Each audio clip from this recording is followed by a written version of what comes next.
So now that we've talked about race being a social construct, let's shift gears and start talking more intentionally about how race produces social problems in our society. So a few discussion questions for you to think about to kind of get your mind opened up to this kind of new approach that we're taking to this discussion here.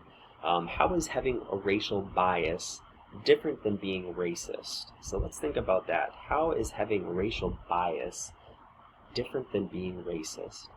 I want you to think, if you think honestly, do you have any racial biases? You know, when you think of people from different races, do any stereotypes come to your mind? You know, do you think of the way that people of different races are portrayed in the media, for example? Does that affect how you, either subconsciously or even unconsciously, react to or perceive people of different racial categories?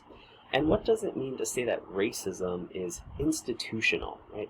I'm sure if you've been paying attention to what's going on in the world lately and been reading the news, you've probably seen a lot of buzz around these phrases of institutional racism or systemic racism.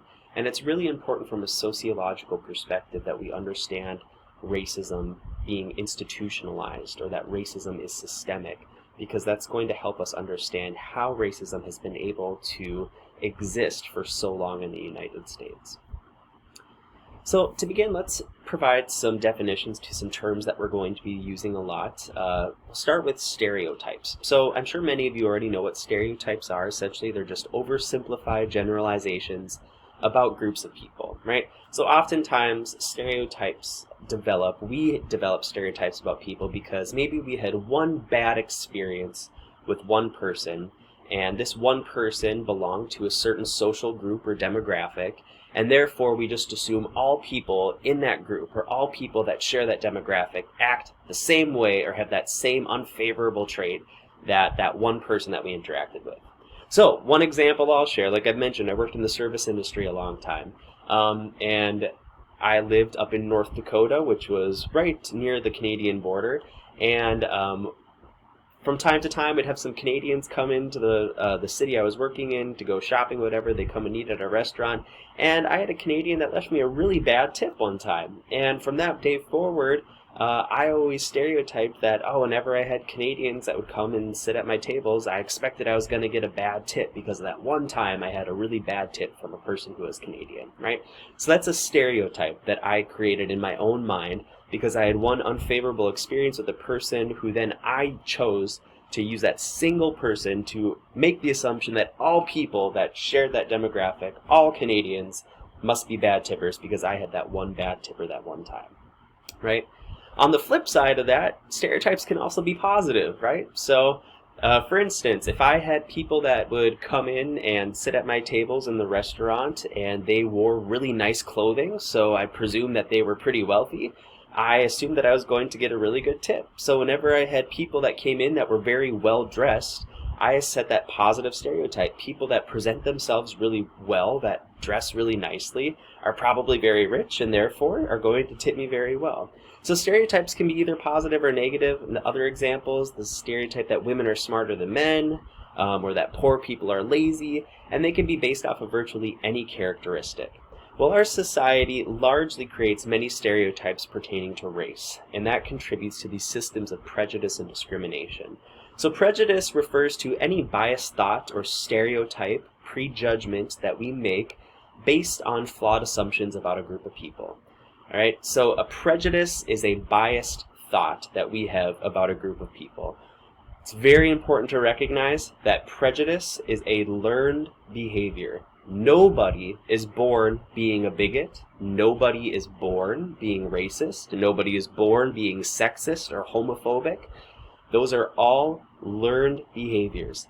The judgments, the biases, the stereotypes that we cultivate towards other groups of people are all things that we have been taught as human beings.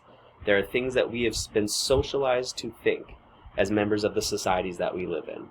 All right, so that's really important. Prejudice is a learned behavior. Discrimination is prejudiced action against a group of people. So prejudice is a biased thought. Discrimination is a prejudiced action, right? So denying people of color the right to enter your store, for example, is a form of discrimination. Okay? So stereotypes, prejudice, discrimination, again, we are not born inherently having any of these attributes or traits. Every bias that we develop against a group of people is something that has been taught to us by other people or other institutions, other social structures in our society. So racism refers to prejudice and discrimination that is based on race. And institutional racism, or also known as systemic racism, refers to the way in which racism is embedded into the fabric of society. Okay? Remember, social structures, like we talked about in the first week of this class, social structures are durable. They are socially constructed frameworks that influence human behaviors, and they are built to withstand the individual challenges that people present to them. Okay? Racism is embedded into these structures of our society because we live in a society that was built on racism, right? Our society was established, the United States was built on this premise of slavery, that black and brown bodies were to be treated as property rather than people, right? And that inhumane treatment of people of color was built into the structure of employment. It was built into the social structure of education. It was built into the social structure of healthcare. Every single social structure in our society is infused with systemic racism because our country was established on it. Okay? So given that U.S. social structures such as the law, medicine, the workforce, and education were all created by a racist society, it's easy for people who are not negatively affected by racism, specifically white people, to ignore this reality, despite the mountain of evidence proving the persistence of racial inequality in today's society. All right?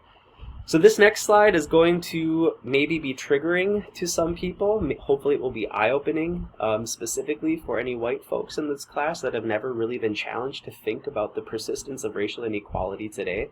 But for many people who are people of color, this information presented on this next slide might not be that surprising because these are prejudice and discrimination that people of color have to live with every single day in the United States.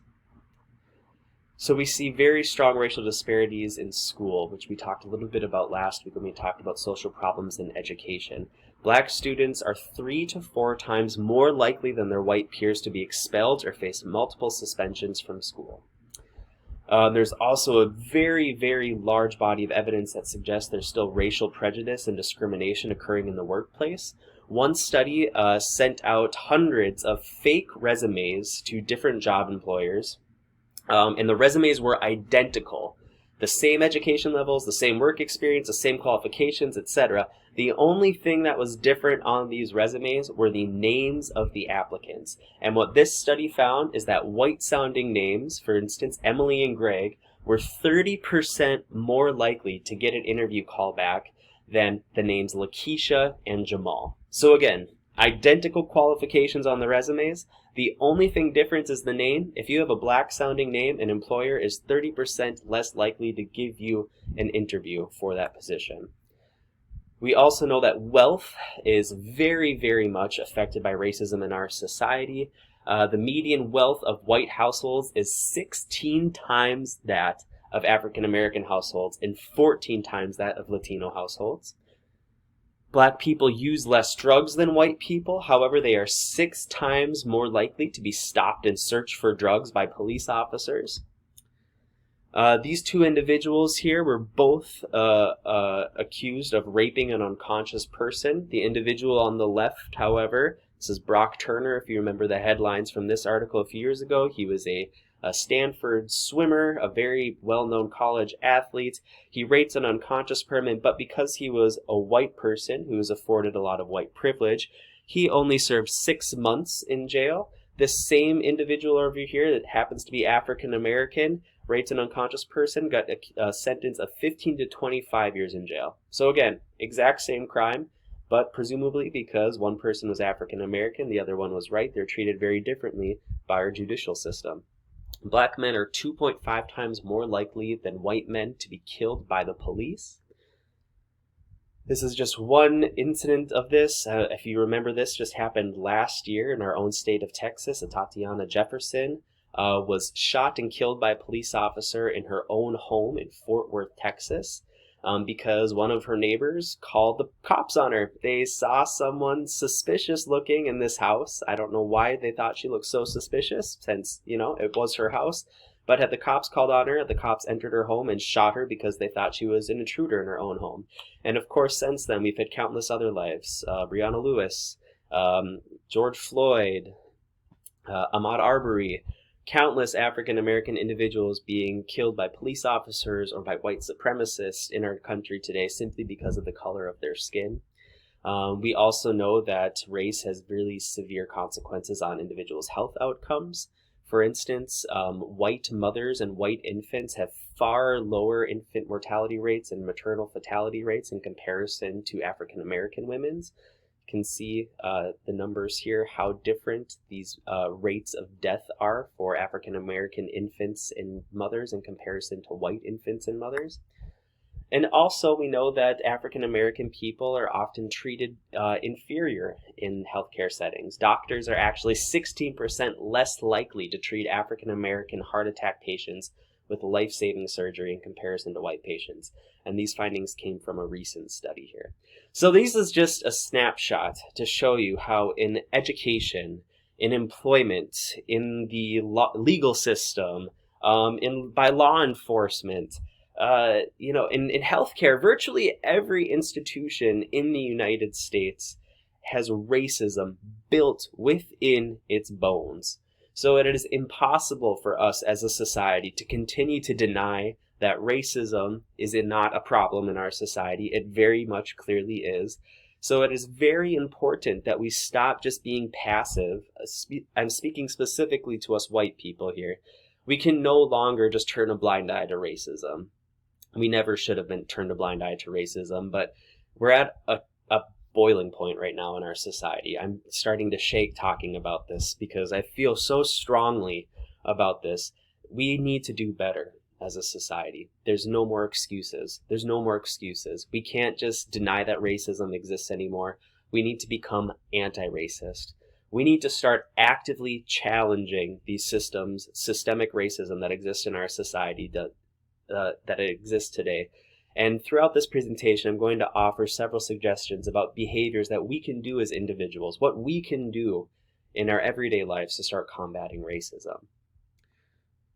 So let's talk a little bit more now about racial bias. It's not to say that doctors, law enforcement, employers, and educators are all intentionally racist, but when you live in a society that socializes you to associate people of color with negative labels, meanings, and white people with positive labels and meanings, we develop what is called implicit racial bias, and they affect the way that we view and treat people in our society based on their skin color. So one of the activities I asked you to complete in this module was the implicit association test, right? Where you had to associate positive or negative words with people of different skin tones. So I really will be interested to see if you discuss that implicit association test in the weekly discussion post this week. Those tests aren't perfect. There's a little bit of academic debate about whether or not they're really effective. But what I hope that activity opened your mind to is that you might not think of yourself as being racist, but it's important to recognize that we all have racial bias. It's impossible for us not living in the society that we live in. And in the next video, we're going to take a much closer look at how the media works in various ways to infuse these racial bias messages in our everyday lives and into our subconscious. So it's important to note that even people of color are socialized to have racial biases in our society because the power of racism built within the institutions of our society make it inescapable, right? So for example, on that previous slide, one of the statistics I shared with you were that African American individuals were less likely to be afforded life-saving treatment for heart disease. That study found that even African American doctors were less likely to offer life-saving treatment to African American patients in comparison to white patients. So even people of color are socialized to have these racial biases, these negative prejudice and stereotypes against other people of color, because that is how strong the institution of racism is in American society today.